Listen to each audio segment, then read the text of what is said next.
food that's on our table. With today's industrialized method of food production, is what we eat really safe?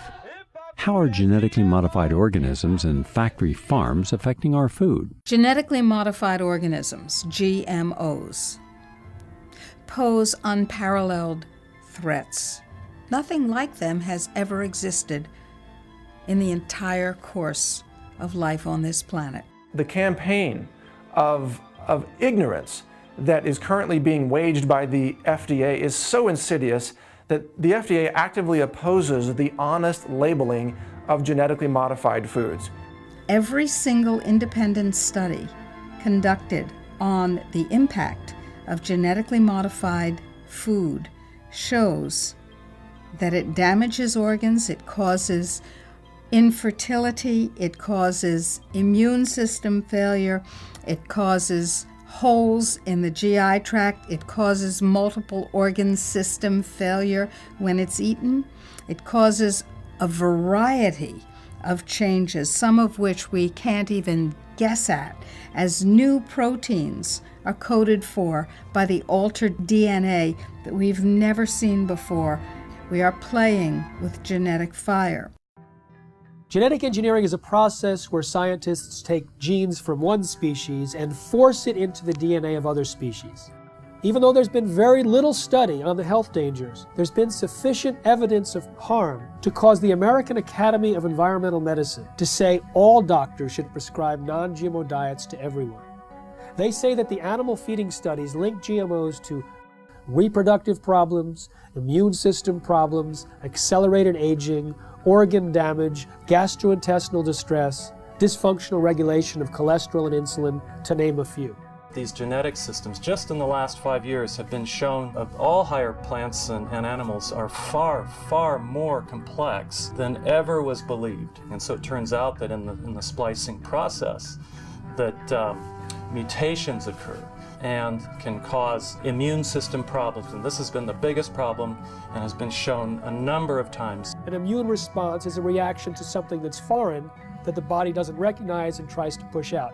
By definition, genetically modified foods have something foreign. When genetically modified soybeans were fed to rodents, we've seen changes in the testicles changing from pink to blue, changes in the sperm cells, changes in the uterus and ovaries, in the DNA functioning of the embryo offspring. We've seen smaller babies, a death rate that's 5 times that compared to controls. Sterile babies, even babies with hair growing in their mouths.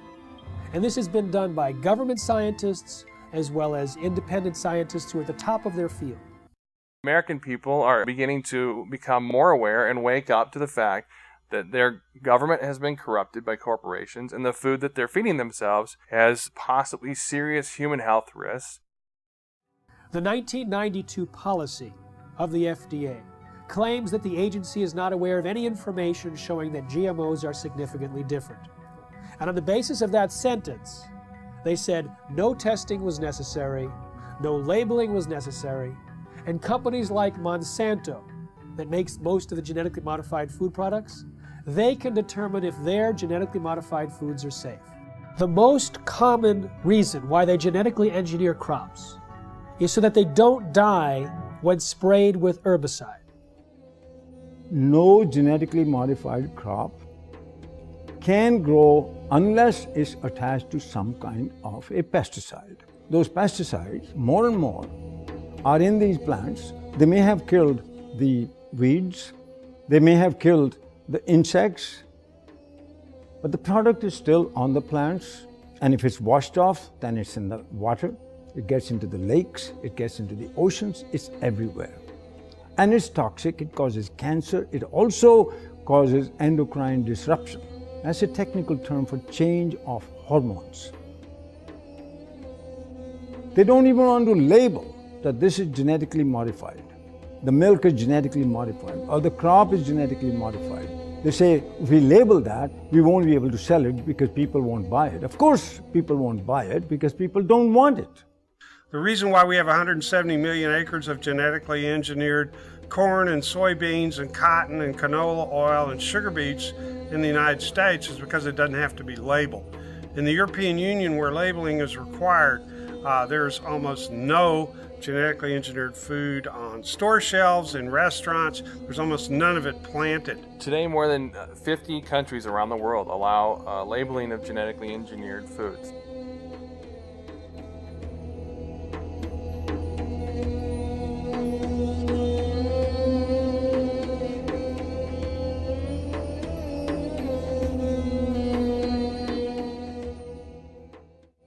The FDA came out with its infamous policy stating that genetically engineered foods are substantially equivalent to non-genetically engineered foods. The person in charge of labeling policy at that time was Michael Taylor, who had previously worked as an attorney and lobbyist for Monsanto. After Taylor left the FDA in the early 90s, he went back to Monsanto and then came back to the FDA. The FDA has argued at Codex meetings that the average consumer is too ignorant to recognize the difference between a GMO labeled food and a non-GMO labeled food, and they'd make the wrong choice. And that's their stated reason for opposing GMO labeling. The UN Food Safety Standards Setting Organization that's jointly run by the World Health Organization and the Food and Agriculture Organization, that's called Codex Alimentarius. There was an 8-year process where all the countries in the world came together and talked about whether there should be safety assessments for genetically engineered crops, genetically engineered animals, and genetically engineered microorganisms. We went to all these meetings over 8 years. There's now global agreement that there should be required safety testing for these crops before they come on the market. And you know what? The U.S. does not require that. It's the FDA and the USDA who helped lead the charge for these new food safety bills. There's nothing in those bills to protect you. It's there to protect the genetic engineering industry. And unfortunately, if we don't stop this, you won't see organic farmers. The laws in the bills currently are so strict, so arbitrary, that if you are a small organic farmer, you can't meet their requirements for safety. As a result, you'll go out of business. As the chemical seed package has spread, and now with genetically engineered seed that originally was free in India because it belonged to the farmers, or was low cost because it was released from the public sector universities that did seed breeding. In the genetic engineering revolution, these seeds are now patented property of one corporation called Monsanto. Cotton seed used to cost 5 rupees, 7 rupees a kilogram.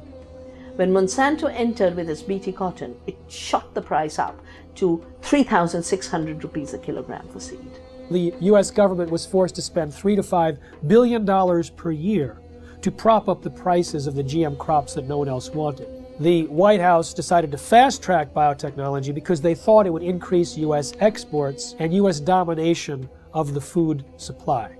But the opposite happened. And so the U.S. government was forced to spend $3 to $5 billion per year to prop up the prices of the GM crops that no one else wanted. So instead of admitting that they were a failure and withdrawing them, they've been trying to push open the markets, bullying other countries.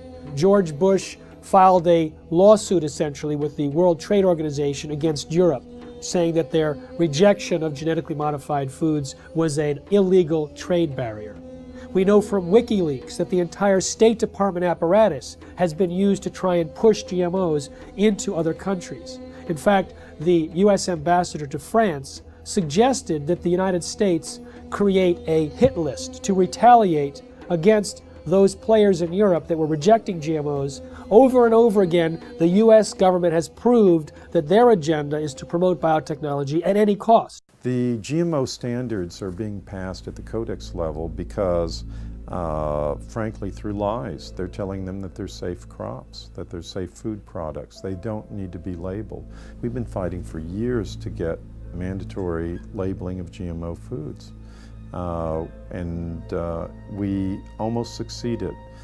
But what happened is at the last Codex meeting in Geneva is that the U.S. tried to force this issue and actually called for a vote of this issue, and they lost. They actually lost because they wanted to use it as a bargaining chip for WTO, World Trade Organization, trade dispute to ram GMO foods down the mouths of the European Union, China, and Russia, and they lost. NAFTA, the North American Free Trade Agreement, it basically forced corn that was largely genetically engineered into Mexico and took a couple of million farmers off the land because they couldn't compete with U.S. subsidized corn. And so the amount of millions of metric tons that was pushed into Mexico, some of it was planted, and it's genetically engineered, and it has cross-pollinated with the indigenous corn varieties in Mexico, which are the source of the genetic diversity of corn in the world. So it's a treasure that has been polluted.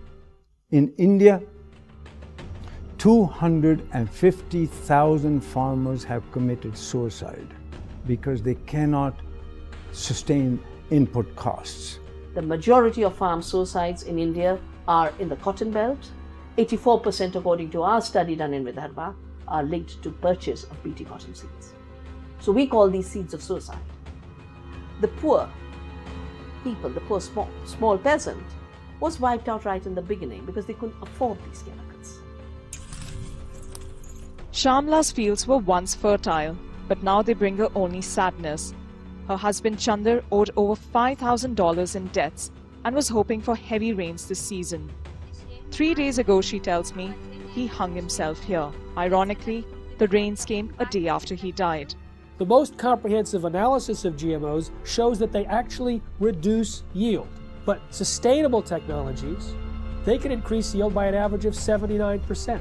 GMOs are stealing the money away from these more appropriate technologies. The ISTAD report proved that organic and sustainable agriculture had the same and higher yields than conventional, chemical-intensive, genetically engineered crops. These herbicides are actually having a major impact in killing the beneficial soil microorganisms in the soil. As a result of the loss of beneficial soil microorganisms, not only have the yields gone down, but there's been a dramatic increase in the rise of crop diseases, which are infecting corn and soybeans in the U.S. For one example of many, in 2001, a small California biotech company called Epicite patented a gene, which causes both men and women who eat it, in the form of any product, to produce antibodies to sperm. If the men eat the Epicite gene, they produce antibodies to their own sperm, rendering them irreversibly sterile. If women eat the Epicite gene, when they have intercourse, their bodies produce antibodies to the sperm that has been deposited, and they become infertile through the destruction of the sperm. Now, DuPont and Monsanto formed a joint venture, purchased the Epicite firm, and, quote, commercialized the Epicite gene. Do you want to know if the food that you're eating contains the Epicite gene? Sure you do. How about the food that your children are eating, or your grandchildren? Sure you do. But the FDA, the Fraud and Death Administration, has made sure that under current laws, it is illegal for you to have that information.